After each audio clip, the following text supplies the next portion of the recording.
देवियों और सज्जनों, नमस्कार, आदाब, सत श्री अकाल। आज हम बात करने जा रहे हैं भारत के एक ऐसे राज्य की जिसकी मिट्टी में इतिहास की गहरी जड़ें हैं। यह वो भूमि है जहां ज्ञान का पहला सूर्य उदय हुआ। ये वो धरती है जहां महान साम्राज्यों ने जन्म लिया और पूरी दुनिया को रास्ता दिखाया। जी हां, हम बात कर रहे हैं बिहार की। बिहार का नाम सुनते ही हमारे मन में कई तस्वीरें उभरती हैं।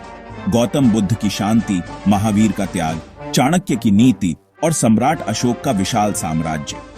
यह सिर्फ एक राज्य नहीं, बल्कि भारतीय सभ्यता का एक जीवंत संग्रहालय है जहां हर कोने में एक कहानी छिपी है।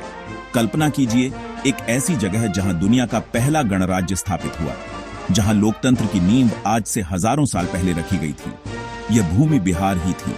यहाँ के नालंदा और विक्रमशिला जैसे विश्वविद्यालय ज्ञान के वो प्रकाश स्तंभ थे, जहां दुनिया भर से छात्र ज्ञान की खोज में आते थे। यह वो जगह है जहां से अहिंसा और शांति का संदेश पूरी दुनिया में फैला। बिहार का इतिहास केवल राजा महाराजाओं की कहानी नहीं है, बल्कि यह उन महान विचारकों, विद्वानों और क्रांतिकारियों की भी कहानी है जिन्होंने भारत की आत्मा को आकार दिया। तो चलिए, कंप्यूटर जी की मदद के बिना हम अपनी ज्ञान की यात्रा शुरू करते हैं। इस गौरवशाली इतिहास की समय सीमा बहुत लंबी और प्रभावशाली है। इसकी कहानी पाषाण काल से शुरू होती है, जब इंसान ने पहली बार इस उपजाऊ भूमि पर कदम रखा। फिर वैदिक काल आया, जब महान ग्रंथों की रचना हुई। इसके बाद महाजनपदों का युग आया, जिसमें मगध सबसे शक्तिशाली बनकर उभरा। मौर्य और गुप्त साम्राज्यों ने यहीं से शासन करते हुए भारत को एक स्वर्ण युग दिया। मध्यकाल में भी दिल्ली सल्तनत और मुगलों के अधीन यह एक महत्वपूर्ण सूबा बना रहा। और फिर आधुनिक काल में इसने भारतीय स्वतंत्रता संग्राम में एक निर्णायक भूमिका निभाई। यह इतिहास की एक ऐसी नदी है जो निरंतर बहती रही है। आज 2025 में जब हम पीछे मुड़कर देखते हैं, तो बिहार का हर पन्ना हमें गर्व से भर देता है। यह हमें याद दिलाता है कि भारत की असली ताकत उसकी जड़ों में है, उसकी संस्कृति और उसके ज्ञान में है। बिहार का इतिहास हमें सिखाता है कि कैसे एक क्षेत्र पूरी दुनिया के लिए प्रेरणा का स्रोत बन सकता है। तो क्या आप तैयार हैं इस अद्भुत सफर पर चलने के लिए? चलिए, ताला लगाया जाए और हम साथ मिलकर बिहार के इस गौरवशाली अतीत के पन्नों को पलटते हैं। यह यात्रा निश्चित रूप से आपके ज्ञान को बढ़ाएगी और आपको हैरान कर देगी। आइए, अब हम समय में थोड़ा और पीछे चलते हैं। उस दौर में जब बिहार की भूमि पर सभ्यता की पहली किरणें पड़ रही थीं। हम बात कर रहे हैं प्राचीन काल की। पुरातत्वविदों को यहाँ चिरांद और चेचर जैसी जगहों पर नवपाषाण काल के अवशेष मिले हैं। यह इस बात का सबूत है कि हजारों साल पहले भी यहाँ एक विकसित मानव बस्ती थी। लोग खेती करना जानते थे, मिट्टी के बर्तन बनाते थे और एक संगठित जीवन जीते थे। यह वो नींव थी जिस पर आने वाले समय में एक महान सभ्यता का निर्माण होना था। यह सिर्फ शुरुआत थी, एक बहुत बड़ी कहानी की पहली पंक्ति।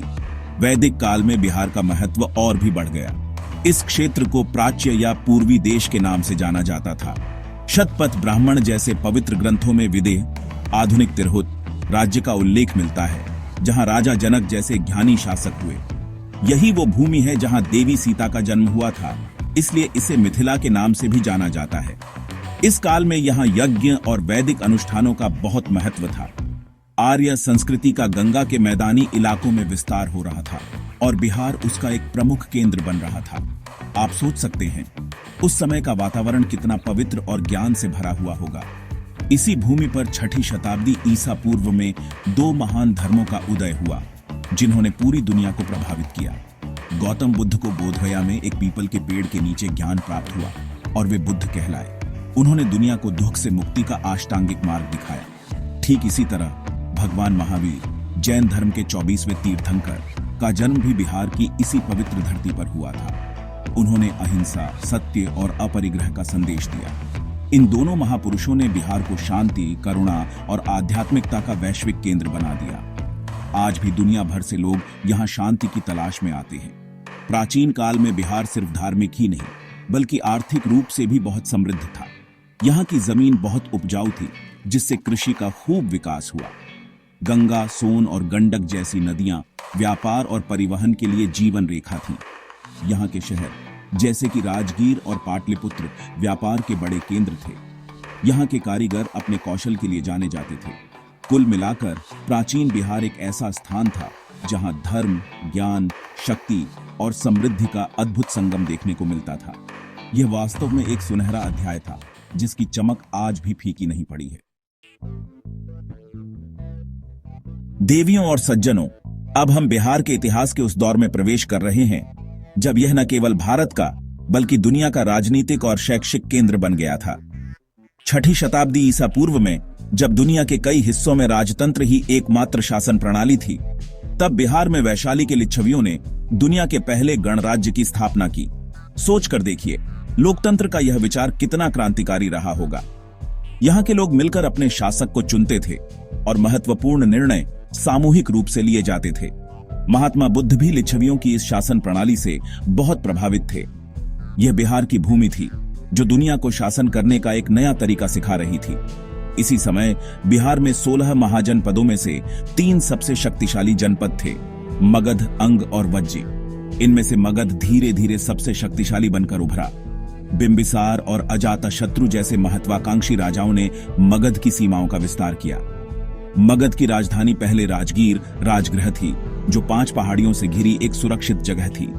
बाद में उदयन ने गंगा और सोन नदी के संगम पर पाटलिपुत्र, आधुनिक पटना नामक एक नई राजधानी बसाई।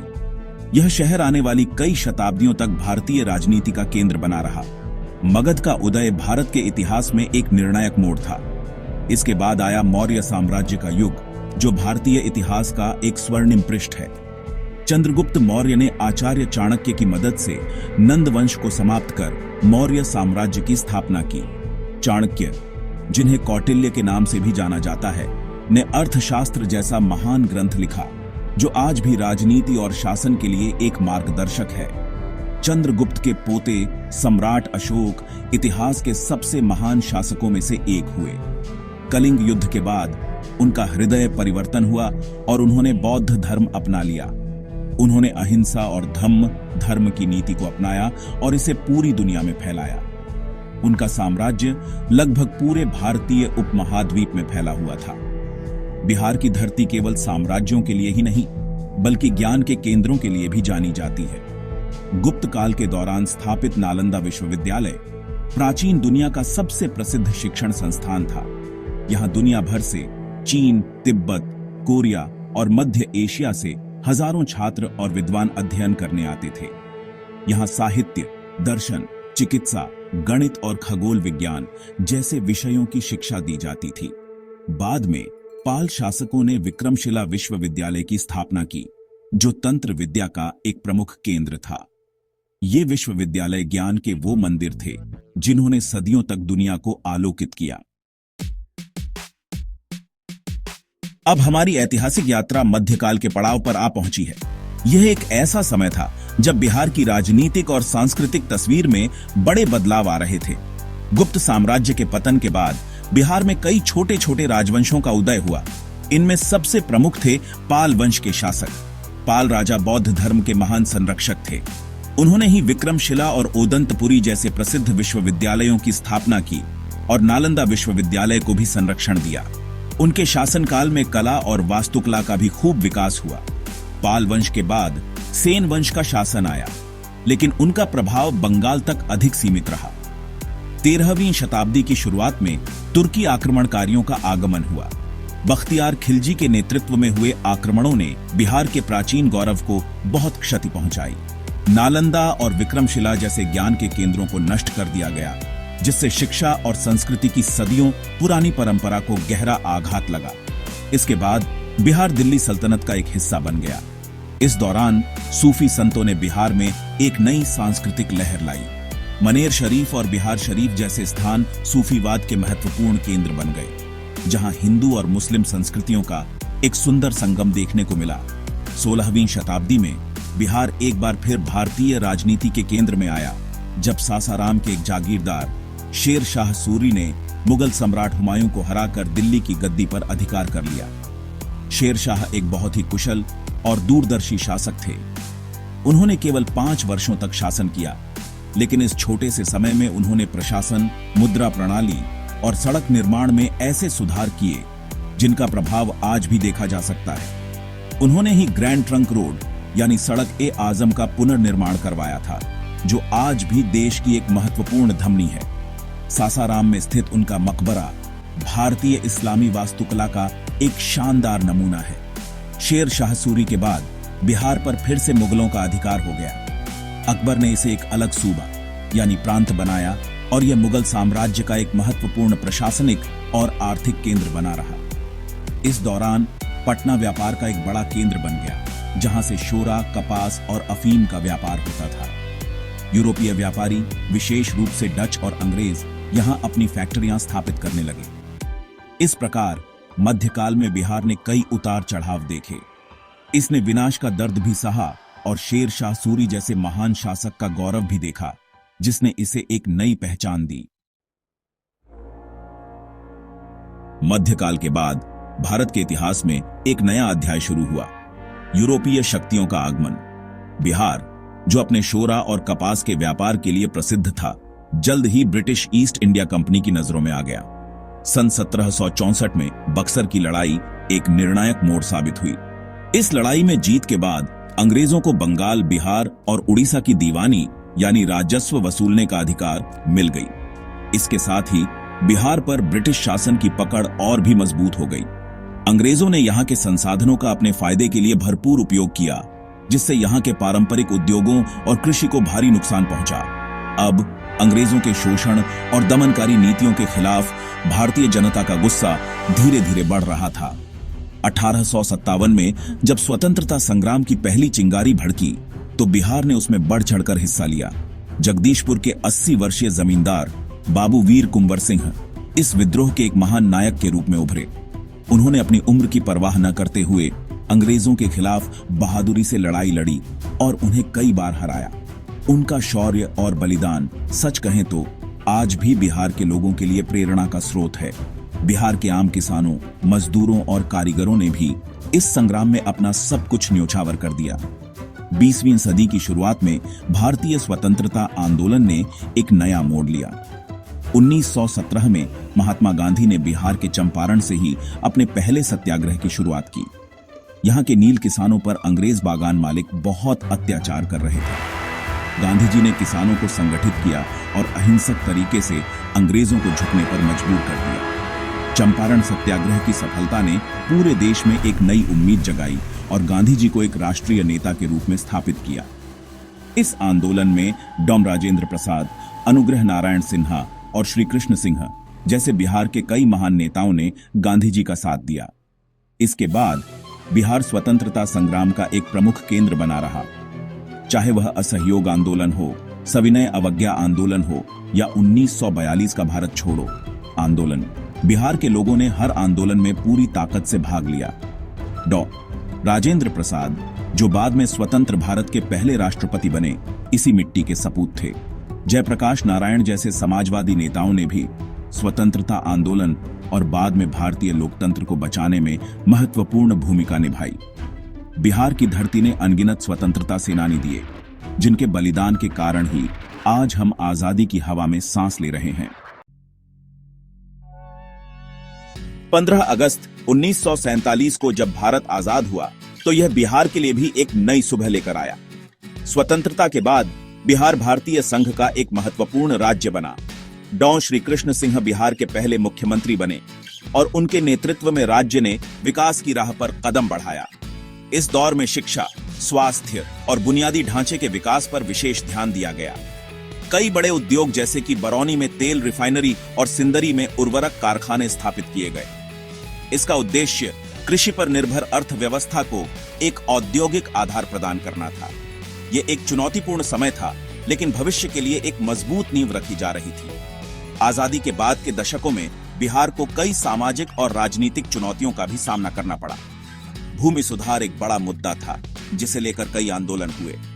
जयप्रकाश नारायण के नेतृत्व में 70 के दशक में हुआ संपूर्ण क्रांति आंदोलन एक ऐतिहासिक घटना थी। यह आंदोलन भ्रष्टाचार और तानाशाही के खिलाफ एक राष्ट्रव्यापी आवाज बन गया। इस आंदोलन ने भारतीय राजनीति की दिशा को हमेशा के लिए बदल दिया। इन चुनौतियों के बावजूद बिहार के लोगों ने अपनी लोकतांत्रिक भावना और लचीलेपन को कभी नहीं छोड़ा और हर मुश्किल का डटकर सामना किया।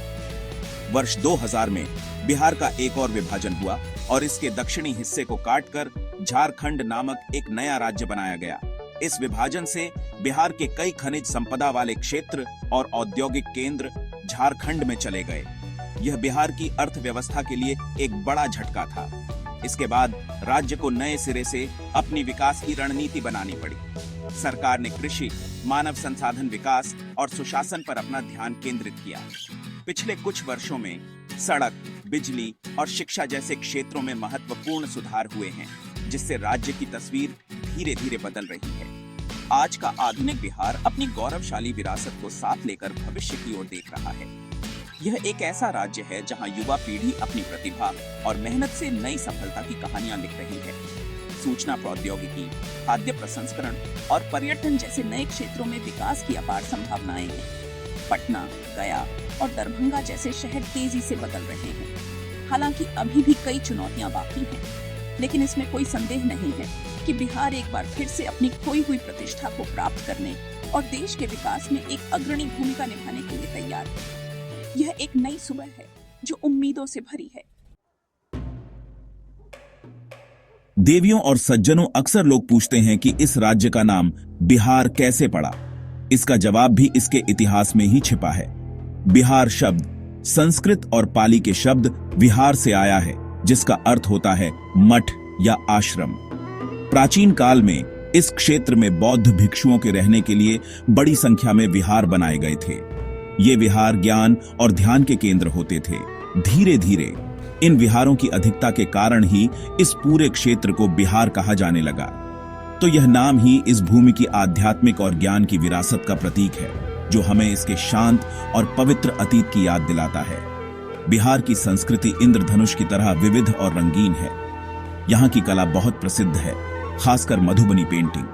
यह पेंटिंग मिथिला क्षेत्र की महिलाएं बनाती हैं, जिसमें वे प्राकृतिक रंगों का उपयोग करके धार्मिक और सामाजिक विषयों को चित्रित करती हैं। यह कला आज पूरी दुनिया में अपनी पहचान बना चुकी है। इसके अलावा मंजूषा कला और टिकुली कला भी यहाँ की लोक कला के सुंदर उदाहरण हैं।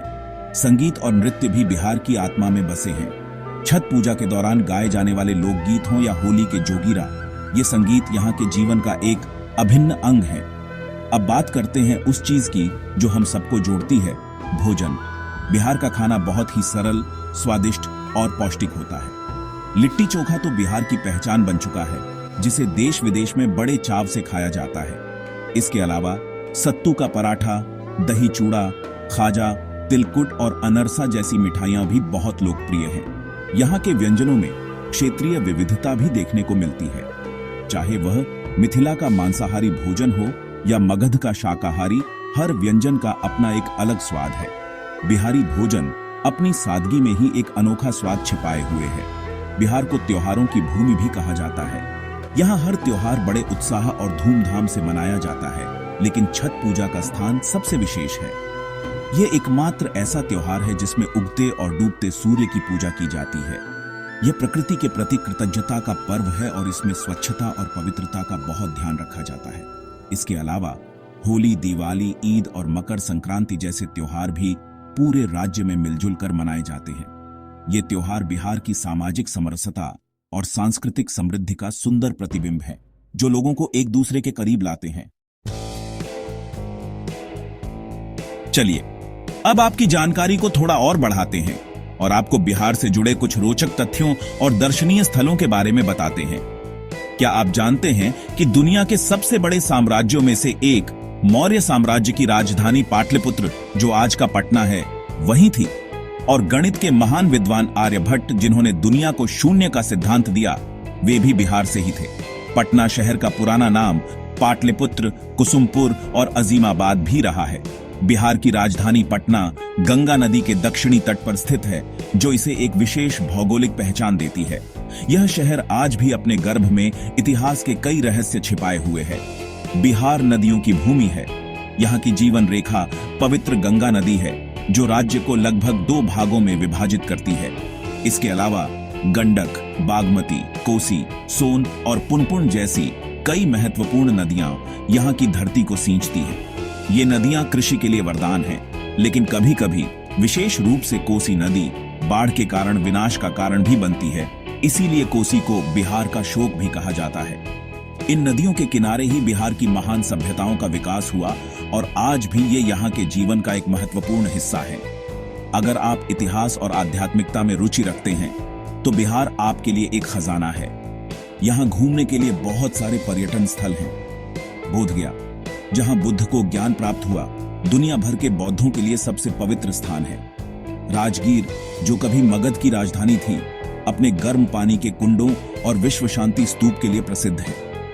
नालंदा के खंडहर आपको प्राचीन ज्ञान परंपरा की याद दिलाते हैं। वैशाली में आप दुनिया के पहले गणराज्य के अवशेष देख सकते हैं। इसके अलावा पटना में गोलघर, पटना साहिब गुरुद्वारा, जो गुरु गोविंद सिंह का जन्म स्थान है, और पावापुरी में जल मंदिर भी देखने लायक स्थान है। बिहार के हर कोने में एक कहानी है और हर स्थल का अपना एक अलग महत्व है। सासाराम में शेर शाह सूरी का मकबरा वास्तुकला का एक अद्भुत नमूना है।